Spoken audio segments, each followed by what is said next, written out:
Si tu crois, si tu acceptes, cela va s'accomplir. Nous sommes toujours dans notre texte de base. Dans le livre de Genèse, le chapitre 49. Nous lisons le premier jusqu'au deuxième verset. Mais pour aujourd'hui, nous allons aller jusqu'au verset 22 et 24. Car le Seigneur m'a envoyé publier une année de grâce, publier une année de bénédiction, publier un nouveau régime, un régime de gloire, un régime de paix, un régime de grâce. Gloire soit rendue à Jésus. L'Éternel dit à Moïse, gloire soit rendue à Jésus. Un instant, je suis dans le livre d'Exode. Genèse chapitre 49. Genèse chapitre 49. Nous lisons les premiers jusqu'au deuxième verset. Et nous allons prendre le verset 22 jusqu'à 24. Car nous sommes en train d'avancer lentement ici vraiment. Chaque jour c'est une nourriture convenable. Aujourd'hui le Seigneur est résolu aussi de te faire du bien. Nous allons aussi prendre la lecture dans le livre d'Exode chapitre 33. Le verset 19. Vous allez aussi prendre Genèse chapitre 28. Le verset 3 à 4. Nous sommes dans le livre de Genèse. Le chapitre 49. Chapitre 45. 49. Nous lisons le premier au deuxième verset. Et nous irons au 22e jusqu'au 24. Gloire soit rendue à Jésus. Jacob appela ses fils et dit, assemblez-vous, et je vous annoncerai ce qui vous arrivera, et je publierai ce qui va arriver dans vos vies, et je prophétiserai ce qui va arriver dans ta vie. Ce soir, toi qui es là, seulement cela va s'accomplir. Car dans le nouveau régime, on publie la paix là où tu n'as pas combattu. Tu reçois la guérison là où il n'y avait pas de médecin. Car le Seigneur a dit ce qu'il a dit, c'est oui et amen. Aujourd'hui c'est ton jour de proclamation. Aujourd'hui c'est ton jour de publication. Car il y a une loi qui a été publiée pour toi. Alléluia. Amen. L'Éternel dit, rassemblez-vous, fils de Jacob, rassemblez-vous et écoutez afin de la source.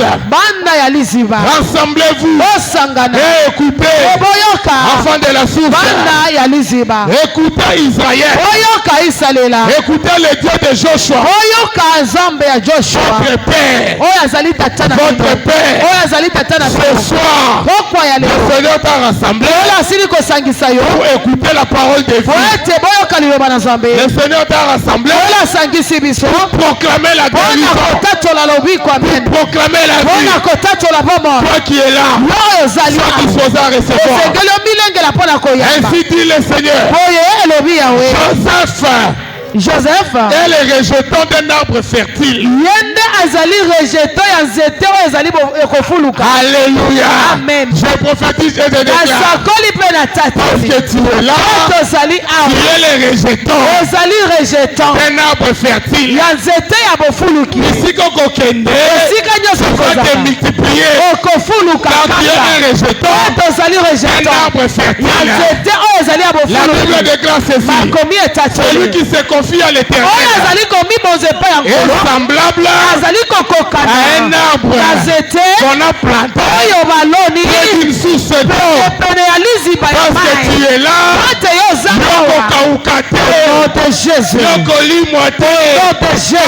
un rejeton, un arbre fertile. un arbre fertile. Alléluia. Amen. Tu es un rejeton. Un arbre fertile. Près d'une source. Près d'une source. La source à toi. C'est le puissant de Jacob. La source à toi. C'est l'œuvre de la croix. La source à toi. C'est dans le sang de Jésus. Ta source à toi. C'est une source de vie. C'est une source de paix. C'est une source de gloire. Partout où tu iras, tu ne mourras pas. Partout on va t'amener, tu ne vas pas disparaître. Car ta source à toi, c'est le puissant de Jacob. Ta source à toi, c'est l'éternel des armées. Il a le tout puissant. Il va te conduire. Il va te faire disparaître. Partout où tu seras, la gloire de Dieu sera avec toi. C'est le Seigneur qui est ta source. C'est le Seigneur qui est ta source.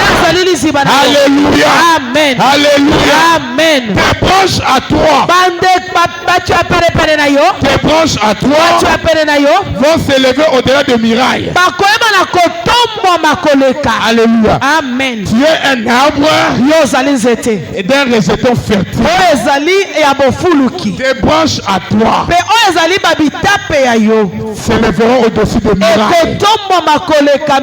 Quelles que soient les limitations, quels que soient les blocages, toi tu vas t'élever au-dessus de tout blocage. Tu vas t'élever au-dessus de toute condamnation. Tu vas t'élever au-dessus de tout blocage. Car tes branches à toi, tes branches vont s'élever au-dessus de la miraille. Partout où tu iras, personne ne va te limiter. Partout où tu iras, personne ne va te mesurer. Tu vas te multiplier et personne ne peut te compter. Tu vas prospérer et personne ne peut te restreindre. Ta source à toi, c'est le puissant de Jacob. Gloire à Jésus. C'est l'œuvre de Dieu de ton Père. Il t'aidera. C'est l'œuvre de tout puissant. La bénédiction des cieux, la bénédiction d'en haut, la bénédiction des eaux, la bénédiction d'en bas, la bénédiction de ma mère, sera ton partage.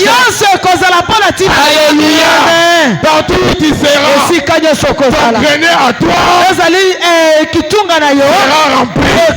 C'est ce qui va t'arriver. Là où tu vas te présenter, tu seras la source de bénédiction. Là où on va te planter, tu feras un rejeton fertile. Au travers de toi, par toi, la vie va pénétrer dans ta maison. Au travers de toi, par toi, la gloire va pénétrer dans ta maison. Quand tu es un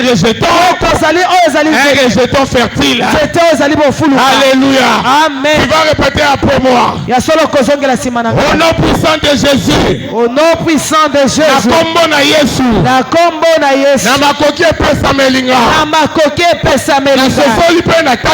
Na sosoli pe na tatoli. E nazali lipamboli. Bisika nyonso bakolona nga. Bisika nyonso bakomemanga. Tembo na Nzambe. Ekomitalisa. Tembo na Nzambe. Ekozala na nga. Eza na mboka bapaya. Eza na mboka na biso. La Bible déclare. Partout où tu fouleras, il te sera donné en possession. Voilà pourquoi je m'avais prophétisé. bisika nyonso oyo kotia matambe na yo. Amen. Bisika nyonso oyo bakolo na yo. Amen. Loko bota mbuma. Au nom de Jésus. Ezala bacho likolo ya dal. Loko bota mbuma. Au nom de Jésus. Ezala balonyo likolo ya mabanga. Loko bota mbuma. Au nom de Jésus. Car tu es comme un arbre. Tu es planté. Près d'une source d'eau. Toi tu ne vas pas échouer. Toi tu ne vas pas partir. Partout tu seras. Que cela soit au marché. Que cela soit à l'école. Que cela soit devant un tribunal. Ton étoile à toi ne va jamais disparaître. Si tu crois cela, pour la parole de Dieu. Gloire soit rendue à Jésus.